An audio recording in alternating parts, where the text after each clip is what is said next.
Hi, so today I'm joined with Kazra Dash, and today's video is about SEO advice for beginners. Yeah, so this was a Reddit question actually. There was basically like, obviously SEO is ever growing. There's more people coming into the market. It's definitely not dying. But what's some advice? Because obviously we've both been in it for a few years. You've obviously done it a lot longer than I have. But what's some advice that you would give? Hey, very quickly, if you want results like this dental practice, 0 to 750 monthly visits, as you can see, in a very short period of time as well, 7 months it took the team. A law firm where we took them from 1,100 monthly visits to over 2,000 visits, or this e-commerce store where we were able to grow the site from 7,500 monthly visits to over 30,000 monthly visits. Make certain to check out kazradash.com. The link is down below. Fill in the form, see if my team can help you. We will put together a bespoke strategy for your website on how you can grow and according to your actual SEO budgets per month. Back to the video. So I'll give you the pillars of SEO of what I feel are the main pillars, and obviously you can then expand on each one of the pillars. So making certain that technically you've got a well-built site. Yep. You can expand in a minute on what good technical SEO looks like. But technically, a well-built site that looks good for conversion. Mm-hmm. So when people are coming landing on the site, it's not taking 20 seconds to load, and they've got nice call to actions to understand what you want them to do. The next part is making certain you get your keyword research bit done right. So you're making certain that you're finding all the pages that you need to write about. And what you're doing is covering the topic in its entirety. Trying to have one page about mortgages and thinking you should be able to rank for mortgage, you're not going to. You need to have that topical authority.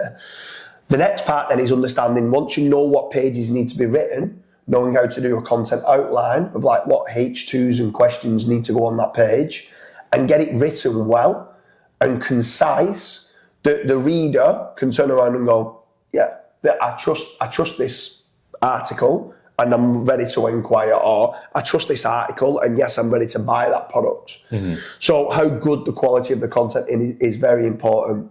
Within the technical arm, once you've built the site, internal linking and the silo structure of the site is very important as well. And then after that, then it comes down to off-page metrics with regards to social media, engagement signals from social media coming back through to your website, and then backlinks, which acts as votes back to your website. That overall is a basic beginner's guide, in my opinion, to SEO. Now, depending on how deep you want to go, then can determine how far you want to take this for SEO for beginners. So let's start with technical SEO. What would you say, SEO for beginners with technical SEO, what are the do's that you would make certain that needs to be done? So the do's, I would probably recommend a tool either like SEMrush, Sitebulb or Screaming Frog. Yeah. Obviously you can, a lot of people think that they need to do technical SEO every week, and it's probably not the case. I would probably say, give or take it about every 60 to 90 days. If you're consistently uploading articles to your website, you're consistently improving your site, 60 to 90 days is probably where you want to be doing a consistent audit. Now, when you are doing that audit, obviously you mentioned website speed, making certain that it's loading quickly, making certain that your website on mobile, because a lot of people, I think it's like 60-70% of people are now doing mobile searches as opposed to desktop searches. So making certain that your website looks good on mobile, it's converting well on mobile.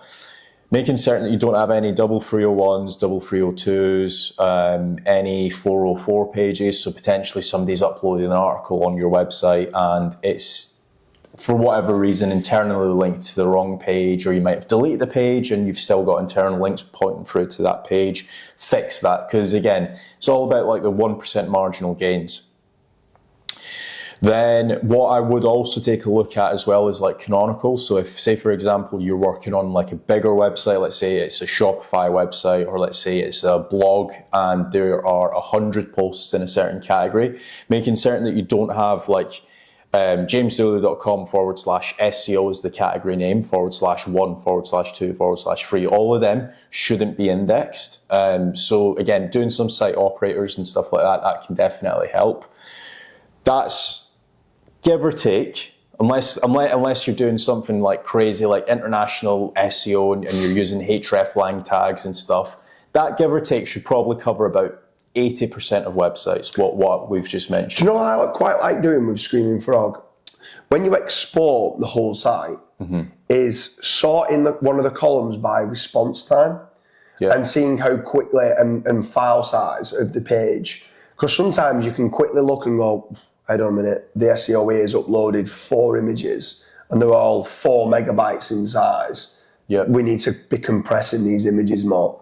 So if you are uploading images, try to make certain that you compress them enough. Don't lose the quality, but try to compress them enough that they're not a ridiculous size. So just trying to do that part, and then obviously crawl depth. So moving on from technical SEO then, even though internal linking does form part of another thing as well is when you export, you can obviously sort by unique in links as well. So you can look at the actual amount of internal links going to certain pages. Typically speaking, as a rule of thumb, your high ROI pages, so the pages where, like, for example, dentists near me, if you're trying to rank for that, or like lawyers near me or whatever, those pages should have more internal links. So if you can sort that by unique in links and then see, oh, why has this page only got 2 internal links? This should actually have, let's say, 25. So you can go back into certain blog posts and build more internal links. So moving on to that then, from this, which forms under technical SEO, the unique in links and the crawl depth, which is basically how many clicks away from the homepage. That's so important. It seems to be a lot of SEO for beginners seem to not realise the importance of internal links, especially if they're acquiring links or getting links from digital PR or whatever way that they're getting links in. Distributing that link juice and page rank throughout the site, especially to the most important pages, is so important. And I feel that's a big part of what basically beginner SEO seem to get wrong, in my opinion. Yeah, so let's take an example of a mortgage website, because I feel like a mortgage website probably applies to everyone. Everyone knows about mortgages, give or take. But let's say we've got Kazra and James's mortgage advisor.co.uk or .com. What you want to be doing on your homepage is internally linking to, let's say, mortgages for first-time buyers, commercial mortgages, remortgages, mortgages for high net worth, mortgages for, let's say, like people that have just returned from the army, because that's a different type of mortgage as well. Mortgages for plus 60, because again, that's a different type of mortgage. Retirement mortgages. So that's like 6 or 7. It's still the same service that you're actually providing, give or take, right? There's a few different variables that you're tweaking as a mortgage advisor, but from an SEO point of view, right, you've got your homepage there, and then you've got your 6 different mortgage types or mortgage pages that you're internally linking to. Now, let's say, for example, if we did decide to do a digital PR campaign, give or take, I'd probably say 95% of websites, the most strongest web page is their homepage. There's obviously, like, for example, Backlinko, he done like a guide on link building, and that page got like 8,000 links or something. Generally speaking though, 98% of the time your homepage is generally speaking, unless there's like a freak scenario, which I'm going to assume that not many cases are, your homepage is going to be the most linked to page by other websites. So that page has the most votes. If you can then obviously distribute that power through to all the more important, the high ROI pages, that's ultimately going to pass more page rank through to those, and Google's going to understand, okay, the first time mortgages page on this website is very important, let's rank that higher in Google. Yeah. So moving away from, we've spoke about technical SEO for beginners, now we've spoke about internal linking for SEO for beginners, keyword research. What tools would you recommend? I mean, I personally, I prefer Ahrefs, but a lot of people like SEMrush. Is there any others that you would recommend for tools for keyword research, or are they your 2 go-to SEO tools? 12 months ago, if you had asked me that, I would have said Ahrefs, SEMrush. Those are ultimately the 2 that a lot of people use. I reckon I can do keyword research now without using any tools. Yeah. Just by looking at competitors and understanding, right, okay, this page here, they're trying to rank for this page here, they're trying to rank for that. If you guys do want a little bit of a tip, go into any website and then just do /sitemap or do /robots.txt. Look at the sitemap of that website, and then you can just export that into Google Sheets. And then you can grab the page title just with, I think it's //get title.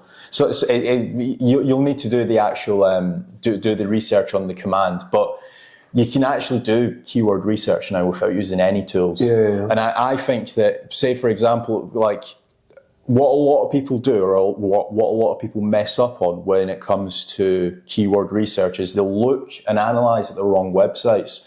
So, for example, if we're going back to our mortgage website, what you might find is Yellow Pages or Yelp might be one of what you think is your competitors, and you plug that website in and you realize that they're ranking for a load of keywords that's not actually relevant to your website. Whereas if you're directly picking a competitor, like let's say, for example, we've got smithsmortgages.com, if you're looking at the pages that's directly on that website, I think that you get a much better accurate representation of which pages you need to actually upload to your site.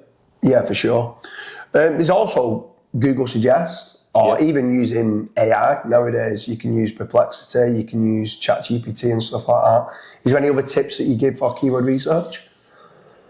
Focus on top of the funnel, middle of the funnel, and also bottom of the funnel keywords. So, for example, a top of the funnel keyword in the mortgage space might be how much mortgage can I get with 50,000? Or that's probably actually middle of the funnel, but top of the funnel might be like 10 things to ask a mortgage advisor. Right? They know they need a mortgage, but they don't know which mortgage advisor to go with. Yeah. So you're covering all bases at that point. And then obviously the bottom of the funnel would be like first time mortgages. Somebody that's searching first time mortgage advisor, they're ready to get a mortgage now. Yeah. So just doing that funnel, that three step process, I like to call it, that works very well. And again, that works in every single space. It doesn't matter if you're a mortgage advisor, tree surgeon, selling shoes, doing an affiliate website.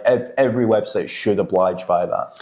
I feel quite a lot of SEO for beginners, what they don't get right is they seem to miss off the verses and alternatives type pages, which are more bottom of the funnel. So if you're doing the thing of mortgages as being the example, could be Santander versus Halifax and stuff like that. Or they might have been spoken to an existing mortgage broker and they've turned around and says, oh, you really want to go with Nationwide.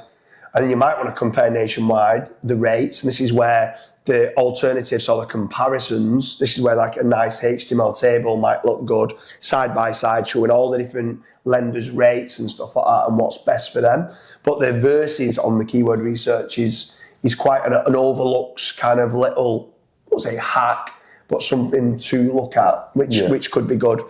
So moving on then from keyword research, physically writing the article. So doing the outline.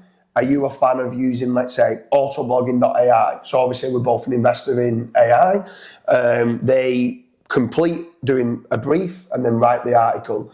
Do you use ever ChatGPT, Perplexity, or are you 100% it has to be written by a human? So with the content briefs, the SOP the automated system that autoblogging does is how I would do it manually. So for ease and quickness, yes, autoblogging. But let's say, for example, if you've not got the budget or whatever, or if you want to do it yourself, what I typically look at is the top 10 results. Obviously, I'll get rid of like citation websites or websites that I just don't think is suited in that industry or they're not a direct competitor. I'll look at all the questions that people are asking on the People Also search as well. Any like FAQs, anything like that, I'll actually have on the page, and that's basically as a gist how I do my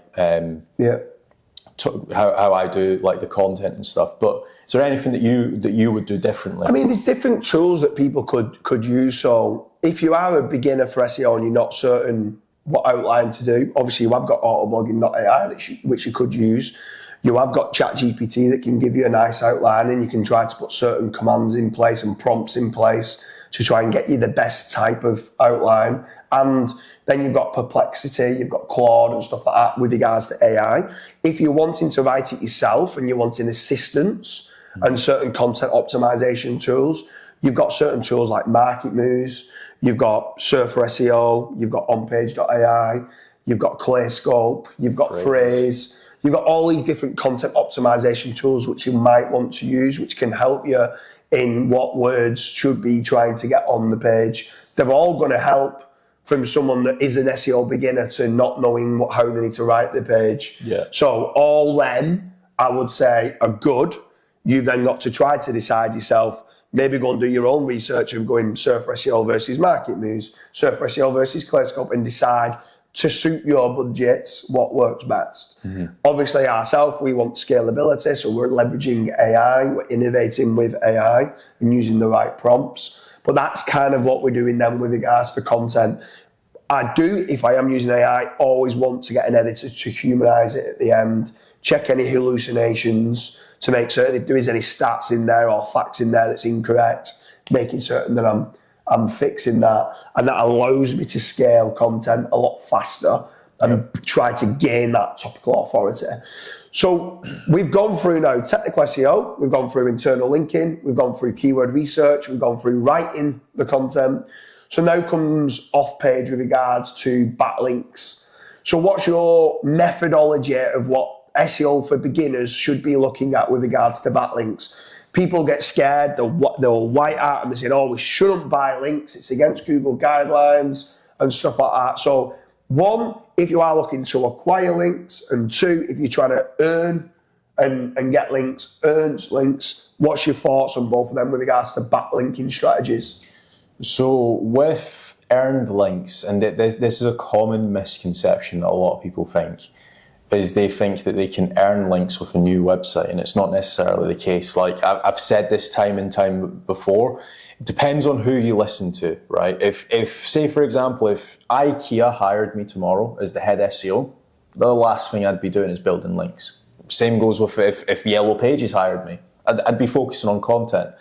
But let's say for example, if I am just for anyone who's watching this that doesn't understand why. Yep. I'm presuming you're going to say it's because they've already got a high DR and a lot of authority and power. Just explain why, if you're then, why you wouldn't be looking at links. So let's say, for example, if I'm the new head SEO at IKEA, right, and I'm going to be talking about the top 10 best wooden worktops, right?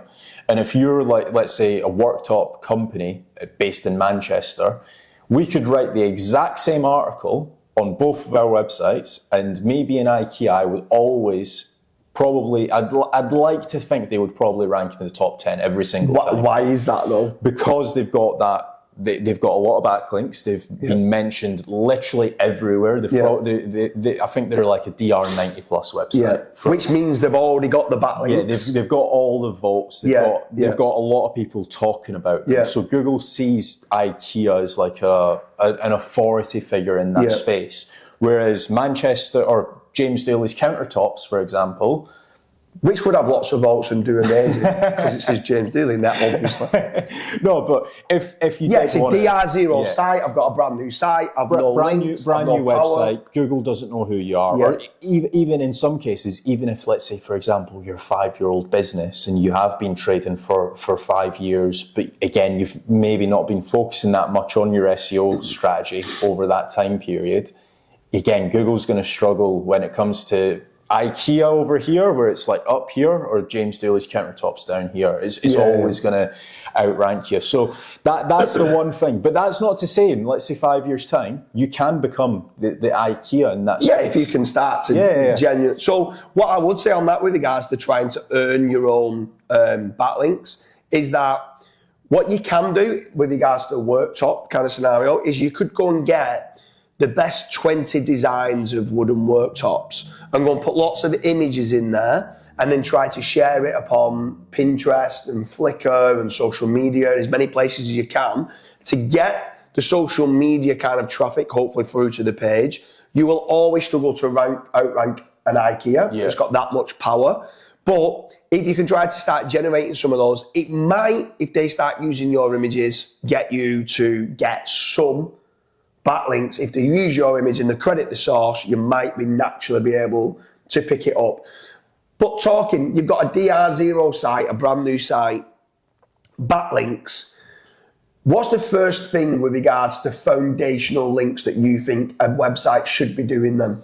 So foundational links, you have got a lot of foundational links. You've got like social media accounts, so you've got your Facebooks, Twitter, Pinterest, Instagram, X as well.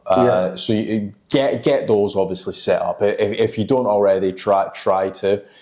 Now, those links, they're not going to get you from position 65 to position 5. They're kind of just there for Google to establish that EAT, to trust you, to trust you. Then once you've got the social profiles, the next thing that I would be looking at is citations. So citations, like for example, if we're a local business, it could be Yelp, Yellow Pages, Cyclics, which is another big one in the UK. In America, I think Yelp is also there. They also call our Yelp is their Yellow Pages. So there's a little bit of differences. As a rule of thumb, I would probably say about 500 of those. Yeah. I mean, on that, just for anyone who's thinking, with regards to the citations that Kaz was mentioning, they are business listings that have the name, address, and the phone number on there. Generally speaking, they are no-follow backlinks, so they don't pass any power through, but they're normally naked URLs, so it'd be like www.yourdomainname.co.uk or .com. But that diversification of where Kaz was talking about the foundational links, of having those no-follow and naked URL links with the NAP listing, the name, address, and the phone number, trying to get a unique description and an image and a video put in there, builds that trust and builds that referring domain count initially, just to get that trust and referring domain count up. Yep. So once you've done all that, then you've got your foundational links, you've got 500 business listings, you've got your social profiles, maybe throwing in there a press release, especially if they've won any awards or you just created your new website. Go and shout and scream and do a press release which syndicates out across to like a couple of hundred sites. Moving on from no-follow foundational links, what there then? You're an SEO for beginner watching this. What's your first strategy? Is it guest posts, niche edits? Like where are you focusing on? So I like to do a two-pronged approach. But first of all, I would probably focus a little bit more on the niche edit side of stuff, typically speaking. So for anybody that doesn't know what the difference is between a niche edit and a guest post, niche edit's already been crawled by Google, so it has a little bit more power than a fresh guest post. A guest post, like I could potentially reach out to jamesdooley.com and I can say like, hey, really like your website. I feel like there's a lot of, like our audience is mixed a little bit. If I send you an article, can you publish it and then obviously link back to my website? That is a fresh guest post on jamesdooley.com. Whereas a niche edit, I could reach out to jamesdooley.com again and I can say, oh, hey, you've done a top 10 best AI content writing tools. Can you potentially list autoblogging.com, right? And that's essentially a niche edit. Now, the niche edit has already been crawled by Google, so it has that little bit more power, that little bit more trust. It might have been, you might have uploaded that article about the best content writing tools 2 years ago, right? So Google's been on that website, it's been on that specific page multiple times since it got uploaded. So Google trusts that page. So after I've done the citations, I would be looking to build a base layer of, let's say, 10 niche edits, all just through to my homepage. And again, we're trying to get a little bit more link equity and a little bit more link power through to my website. So when we are going up against just local competitors, Google can say, right, okay, James Dooley's countertop website, that's got a lot of decent links, a lot of powerful links as well. After that, I would then look to get some guest posts. So the guest posts I would build to like my service pages. So for example, if say for example, we have a page on granite countertops, right? That's quite a bespoke service that not many people offer. I would want like a really relevant page or a really relevant guest post linking back to that specific inner page URL. Yeah. For anyone who does look to try and start getting some guest posts, I strongly recommend physically try ranking the guest post as much as you can. Do good quality content on there, and try to make certain that as you're going to look to rank it, maybe try and mention the author's name as well that's on your website as much as you can. Yeah. With regards to them moving away from link building,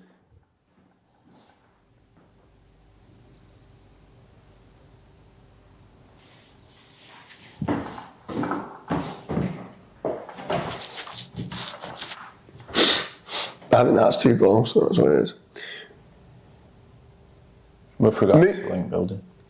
Moving on from link building, then what about social media? Obviously, SEO is about all the marginal gains as much as you can do. Yeah. So you mentioned at the start, and the foundational links is to try and get some social profiles. You want to try to get them social profiles built up with potential customers and try to get the traffic from the social profile through to your website. So what are your do's and don'ts very quickly with regards to growing an organic social media platform? So with any kind of traffic, not even just looking at SEO traffic, it could be PPC, it could be ads, it could be YouTube, anything. People look at your social proof. So if you've got tons of videos of case studies, let's say for example, if I'm an SEO agency and I have, let's say 4 or 5 of my clients saying like, oh, Kaz done a brilliant job and he's took my website from X amount of traffic to this amount, people are going to look at that and they're going to be like, all right, yeah, Kaz knows what he's doing. So if you are able to publish videos on Facebook or videos like this is building trust at the end of the day. That can definitely go in your favor. And it's not to say that you might get tons of traffic, because that might not be the case, but it's going to help convert that traffic from just traffic into actually paying clients or paying customers. Yeah, for sure.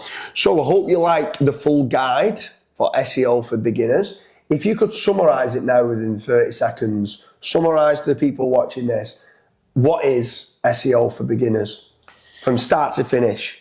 SEO for beginners, it's not as advanced as what you think it is. It's all about the 1% marginal gain. So everything we've actually mentioned in this video, don't think, oh my God, there's 60 things that they've just mentioned. I need to do all 60 things in the next 48 hours or I'm out of a job. It's not actually the case. You can do everything that we've just said over a 12-month period. And also another thing as well to bear in mind is everything that we've just mentioned in this video doesn't need to be done by you. The best SEOs that we know, they outsource a lot of it. Yeah, for sure, yeah. So somebody might be really good at content, but they might be absolutely shocking at link building. They're like, I know I understand I need links, but I just don't have the team, I don't have the facilities, so I'm just going to outsource it.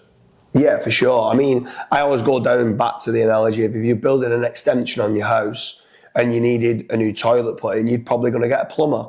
If you need some doors, you're probably going to get a joiner. If you need a new roof, you're probably going to get a roofer. The same applies with this industry. If you need someone that's good at digital PR, then you go and find a specialist that just does digital PR. If you want some guest posts, go and find a decent guest post provider. If you want someone who's going to write your content, go and find a good content writer. And you can outsource quite a lot of it. Like you would project managing as an extension on your house, you can treat your website as an extension and going, okay, how can I build this? You go and get the experts in for what they're good at. So is there anything else to add on to? If someone's watching this now and going, okay, what are my next steps? I'm an SEO for beginner. Can you help me in any way, Kazra? Yeah, book in for a strategy call or just take action. Again, a lot of people, they just don't take action at all. So to book in for a strategy call, where can someone book a strategy call with yourself? Either go to kazradash.com or click the link in the description. And again, just take action. For sure. I hope you like your guide for SEO for beginners. If there's anything else that you think we've missed, make sure you leave a comment in the comment section.